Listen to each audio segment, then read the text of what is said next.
Mon âme bénit le Seigneur, bénit le Seigneur, bénit le Seigneur.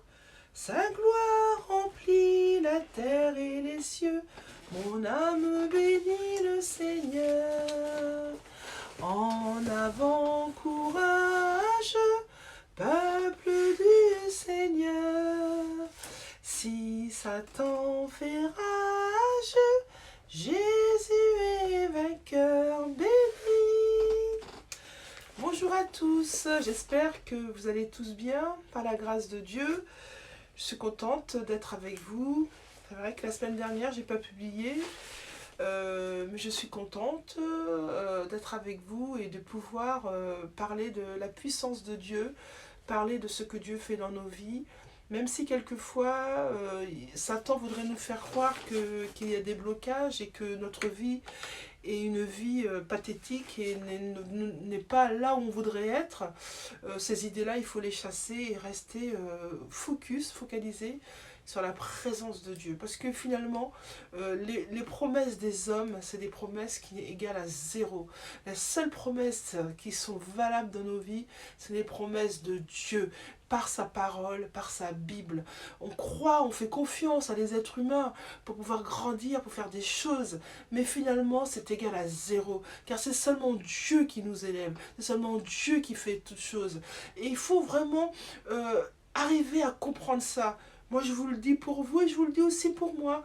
Parce que, en toute chose, c'est Dieu qui fait les choses. C'est Dieu qui nous élève. C'est Dieu qui pourvoit. C'est Dieu pour notre travail. C'est Dieu pour notre mariage. C'est Dieu pour notre ministère. C'est Dieu, c'est Dieu, c'est Dieu. La parole de Dieu déclare: en toute chose, louez l'Éternel. Alors je loue l'Éternel d'être passé ce moment avec vous. Je rends grâce à Dieu pour nos vies. Nous sommes en bonne santé ou malades, mais Dieu peut transformer les choses toujours.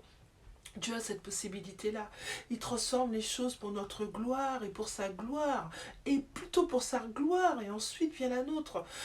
Nous devons faire confiance à Dieu. Des fois, nous avançons, nous avons des barrages, des blocages, des déprimes, on ne sait pas pourquoi. Mais ça, c'est les plans de l'ennemi. Les plans de l'ennemi nous empêchent de regarder à Dieu. Je voudrais vous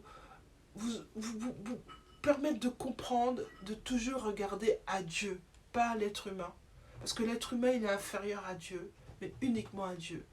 Pour grandir, pour pouvoir avancer dans la vie, c'est uniquement à Dieu.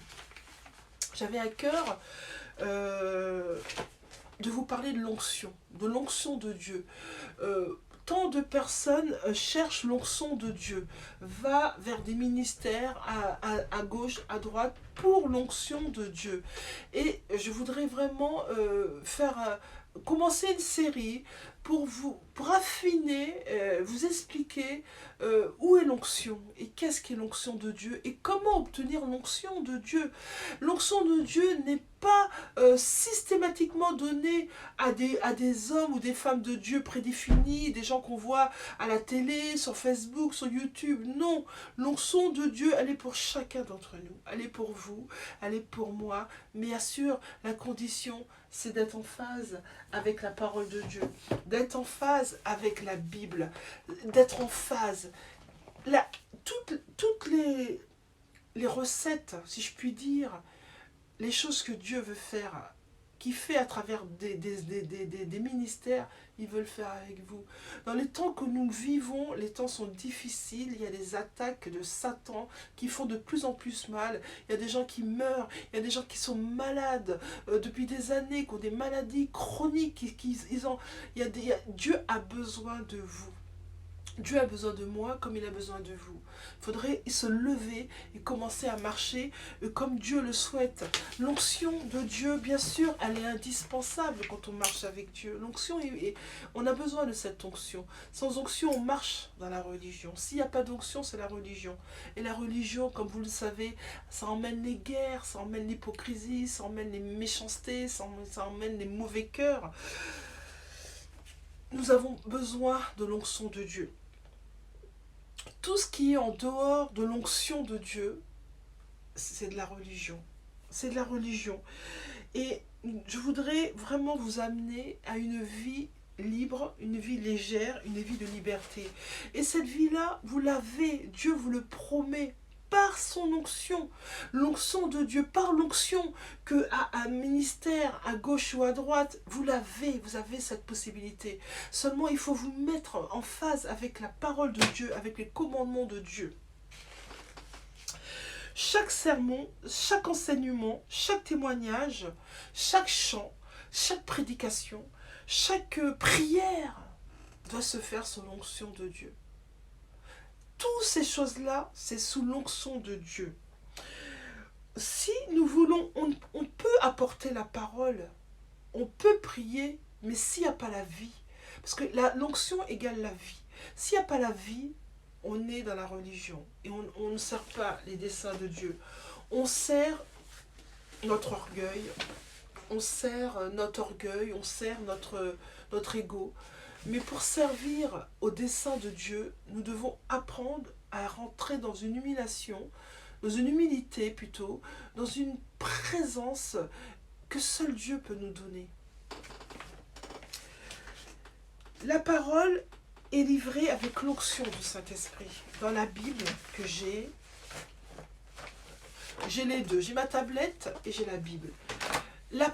La parole de Dieu est dans ma tablette. La parole de Dieu est dans ma Bible. Mais où se trouve l'onction?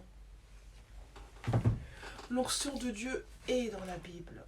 La Bible, quand vous l'ouvrez, elle vous parle. Elle interagit avec votre pensée. Elle vous parle.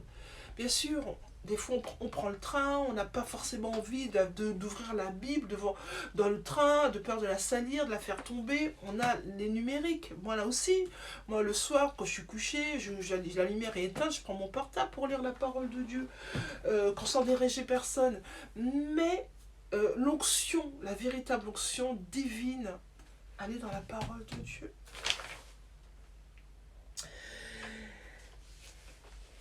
On peut avoir des bons prédicateurs, on peut avoir du bon matériel, un beau bâtiment, une excellente organisation. Tout ça n'est pas synonyme d'onction. L'onction, c'est quand il y a des effets sur votre vie. Quand vous sentez que quand vous priez pour quelqu'un, ça interagit. Quand vous sentez que vous délivrez une personne, il y a une manifestation. C'est ça l'onction de Dieu.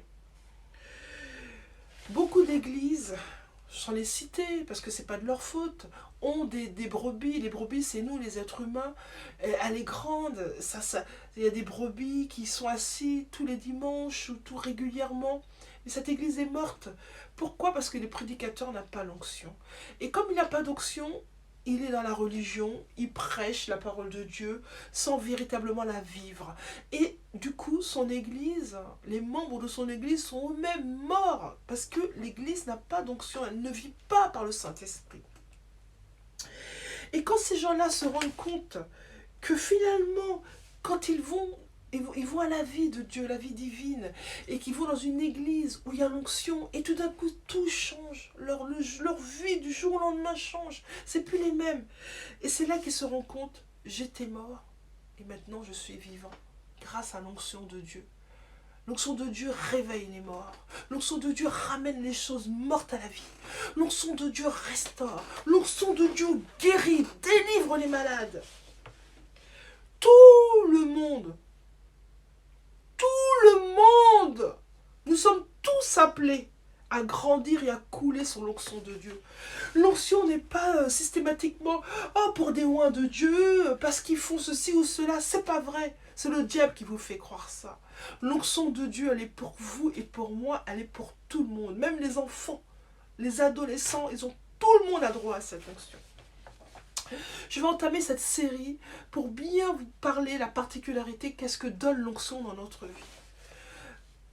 Bien sûr, c'est bon d'écouter un bon prédicateur, une bonne prédicatrice. Bien sûr, c'est magnifique. On est rechargé en batterie. Mais sachez que Dieu veut vous utiliser pour faire les mêmes choses dans votre vie. Pour vous, pour votre famille, pour vos héritiers. Dieu veut vous utiliser pour faire ça.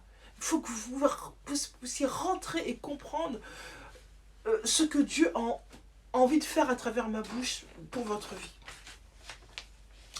Dans l'Ancien Testament, on répandait de l'huile en abondance sur des rois et des sacrificateurs qui coulaient qui coulait de leur tête à leurs pieds. L'huile coulait de leur tête à leurs pieds pour leur donner l'onction. Ce geste était un symbole. C'était un symbole. Aujourd'hui, on ne vit plus dans les symboles. Le Saint-Esprit nous oint.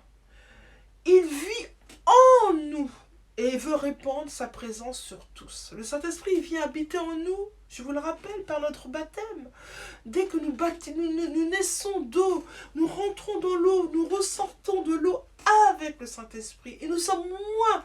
L'onction de Dieu est sur nous à notre baptême. Maintenant, c'est à vous d'apprendre à le développer, à savoir ce que c'est, comment développer l'onction du Saint-Esprit sur notre vie. Si vous pouvez le faire, nous pouvons nous arriver. Arrêtons de croire que c'est des rois de Dieu qui ont seulement l'onction. C'est faux. C'est faux. Vous l'avez. Je l'ai. Les enfants, les ados, tous ceux qui veulent servir Christ, tous ceux qui aiment Dieu, tous ceux qui sont nés de nouveau ont l'onction dans leur vie. Il faut vous apprendre à l'activer. Cette série sur l'onction, c'est pour vous apprendre à activer cette onction. L'onction nous fait rentrer dans un domaine supérieur à notre intelligence et nous fait prêcher d'une manière surnaturelle. C'est l'onction de Dieu qui fait ça. L'un pourra essayer de faire dévier la réunion dans un sens opposé à l'onction, tandis que l'autre dira quelques mots, 2 mots, 3 mots, et boum, l'onction de Dieu tombe sur l'audience.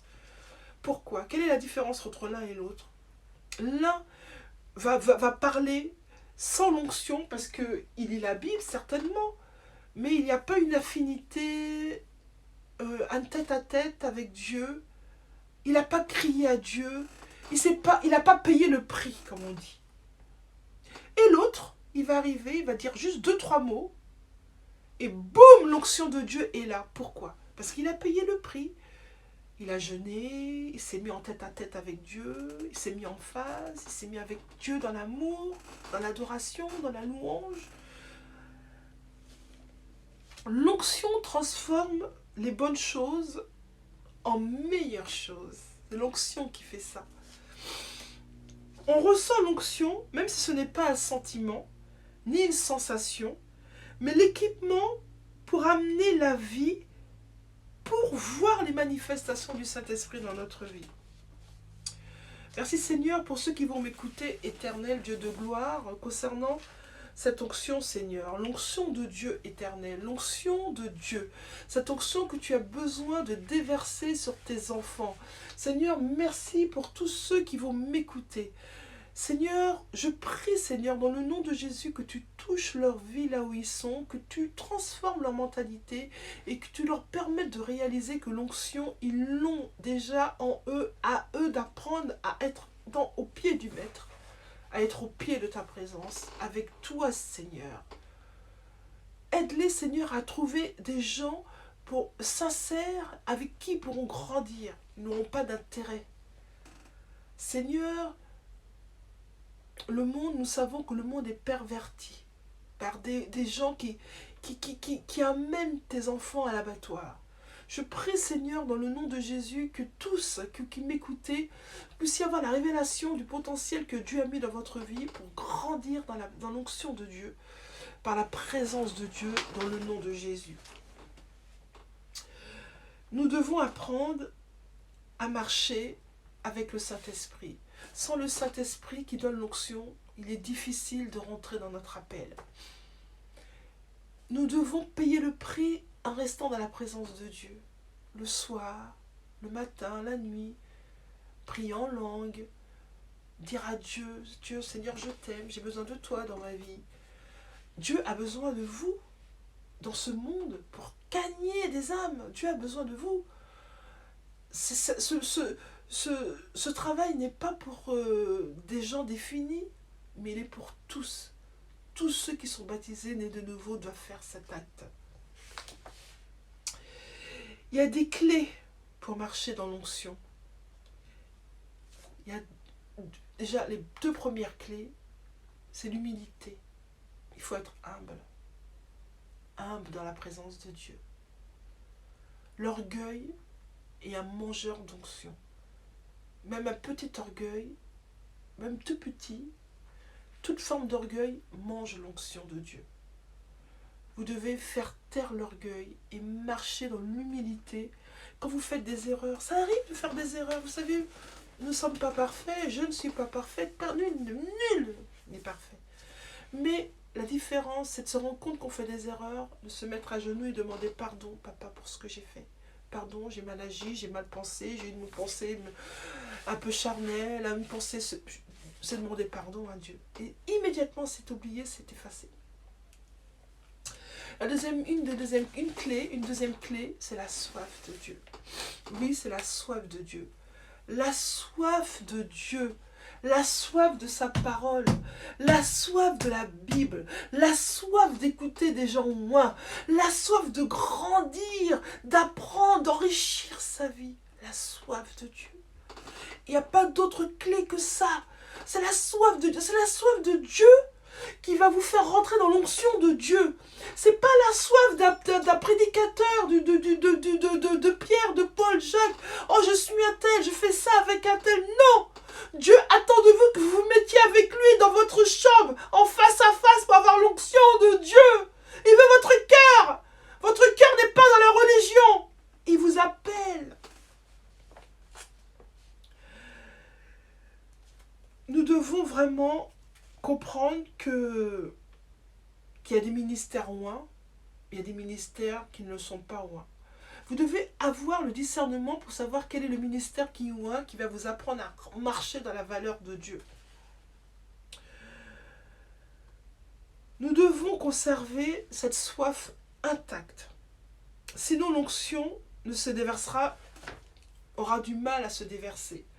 C'est votre soif qui va amener l'onction sur votre vie. Si vous ne vous mettez pas au pied du maître, l'onction qui était pour vous ira se déverser chez une autre personne. C'est comme ça que le Saint-Esprit va faire. Nous devons nous attendre à l'action du Saint-Esprit en restant reconnaissants et éblouis par son action. Nous devons ressentir l'onction de Dieu à chaque instant que nous prions. Nous ne pouvons rien faire de nous-mêmes, vous savez. C'est l'onction de Dieu qui change les circonstances. Si on oublie que nous ne pouvons rien faire par nous-mêmes et que tout est par la foi, il y a un danger que vous deveniez arrogant. L'humilité et la soif sont des clés indispensables pour marcher et couler dans l'onction de Dieu. Alléluia. Parfois, nous avons besoin d'être secoués afin de nous remettre dans le droit chemin. Je vais m'arrêter là. Je continuerai sur l'onction. Il y a beaucoup à dire. Il y a beaucoup à dire. Je pense que ça va vous bénir. Je prie, Seigneur, dans le nom de Jésus, pour ceux qui vont m'écouter, pour mes abonnés qui sont fidèles. Je prie, Seigneur, que tu les fasses grandir par l'onction de Dieu. Car cette onction est pour eux et pour le monde entier. Le Saint-Esprit a besoin de se déverser partout, sur chacun d'entre nous. Le Saint-Esprit en a besoin. Je prie, Père, dans le nom de Jésus, que tu puisses, à travers cette vidéo, toucher des vies pour qu'elles puissent transformer leur vie pour marcher dans ton onction. Seigneur, merci pour ta présence en ce lieu. Merci pour ton Saint-Esprit. Merci, Seigneur, pour les personnes qui m'écoutent. Merci pour les personnes qui sont dans la tristesse, car tu es en train de les relever. Oui, Seigneur, tu es en train de relever. Je vois une femme qui est à genoux, qui pleure dans la tristesse. Tu es en train de la relever, Seigneur. Tu es en train de la relever, Seigneur. Tu as ta main sur elle. Soyez forts. Le diable veut nous faire croire que tout est déjà éteint. Mais je vois la main de Jésus sur une femme de couleur. La main de Jésus est sur toi. Relève-toi. Je crois que tu t'appelles Brigitte. Oui, j'entends Brigitte. Relève-toi, Brigitte. Je t'appelle. Il est sur ton épaule. Sa main est sur ton épaule. Recevez la paix de Dieu.